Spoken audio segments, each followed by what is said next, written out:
Du végétal, mais aussi des champignons et des bactéries en tout genre. Le design amorce sa révolution en ouvrant son industrie aux biomatériaux. L'éco-conception est devenue une nécessité pour la planète.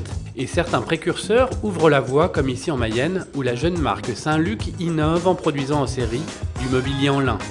Les meubles en matériaux composites, il en existait avec des fibres de verre, avec des fibres de carbone, mais personne n'avait jamais travaillé les fibres végétales et les fibres de lin. Sous l'impulsion de designers, on a voulu aller dans cette orientation de fibres végétales, non pas par romantisme, mais pour utiliser leur performance. La fibre de la plante lin, on s'en sert pour faire un tissu technique. Ce tissu de fibres est déposé dans le moule, on ferme notre moule, on injecte une résine qui est aussi à base organique végétale. La résine imprègne le tissu de lin, durcit, on ouvre le moule et on obtient une coque en matériaux composites de lin, résistante, légère et, ce que l'on n'avait pas imaginé au début de notre recherche, très très belle. Pour arriver à ce résultat, il leur a fallu plus de 2 ans de recherche à l'entreprise et le travail de plusieurs designers qui ont su jouer avec les atouts de cette fibre végétale. Une coque de fauteuil ne peut être similaire à une autre coque de fauteuil parce que la matière n'est jamais réellement la même. L'imprégnation de ce tissu qui n'est jamais réellement le même donne des motifs et des variantes toujours différentes. On n'est pas dans la plasturgie presse-bouton où il est impossible de différencier un produit par rapport à un autre. Nous, chaque produit a son empreinte digitale. À une échelle plus expérimentale, voire même plus extrême, de jeunes designers travaillent aussi sur de nouveaux matériaux naturels. À Orléans, Gilliane et Chloé explorent les recettes d'avant l'ère du tout plastique et prennent exemple sur la nature pour imaginer des formes et des matières qui respectent le vivant. On s'est dit, tiens, dans notre cuisine, on a quand même beaucoup d'ingrédients qui sont naturels. Est-ce qu'à partir de ces ingrédients-ci, on ne pourrait pas créer des nouvelles matières, des nouveaux matériaux qu'on pourrait utiliser dans des objets de tous les jours, qu'on pourrait confectionner chez soi? Et pour la recherche sur matériaux, on allait regarder tout ce qui existait avant le pétrole, en termes de colle, de liant. En fait, il y a énormément de choses qu'on a oubliées finalement, tout simplement.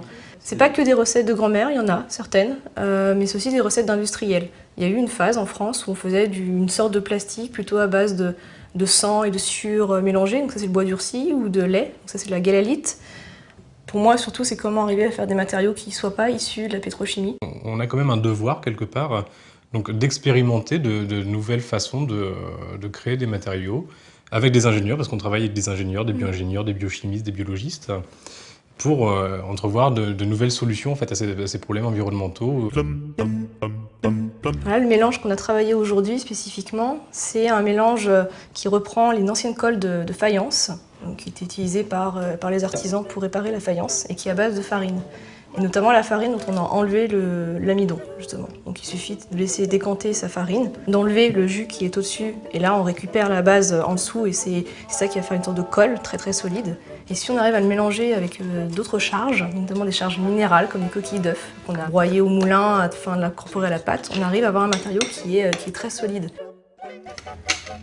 Donc là, voilà, ce mélange coquille d'œuf de poule et farine, et là, le même mélange avec un rajout de marc de café, tout simplement.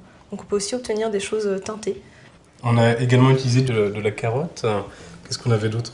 La kombucha, c'est une symbiose entre un champignon et une bactérie. Et en fait, cette symbiose mise dans du thé et du sucre va créer cette pellicule en surface. On peut la sortir, la faire sécher et l'utiliser comme du cuir. Ce serait une sorte de cuir de champignon et en remplacement du cuir animal. Donc on peut lui donner du relief, on peut faire de la couture avec. Gilliane et Chloé sont adeptes du biomimétisme, une approche qui s'inspire des inventions et solutions produites par la nature. On peut travailler donc en s'inspirant du vivant, mais on peut aussi travailler avec le vivant. C'est ça qui est passionnant aussi, c'est qu'on peut s'aider d'organismes, que ce soit des bactéries, des champignons, des abeilles. On est terrien, on est issu de la même planète que toutes les autres formes de vie. Et il n'y a pas de raison que des animaux arrivent à faire de la colle non polluante et que nous, on ne soit pas capable de le faire aussi.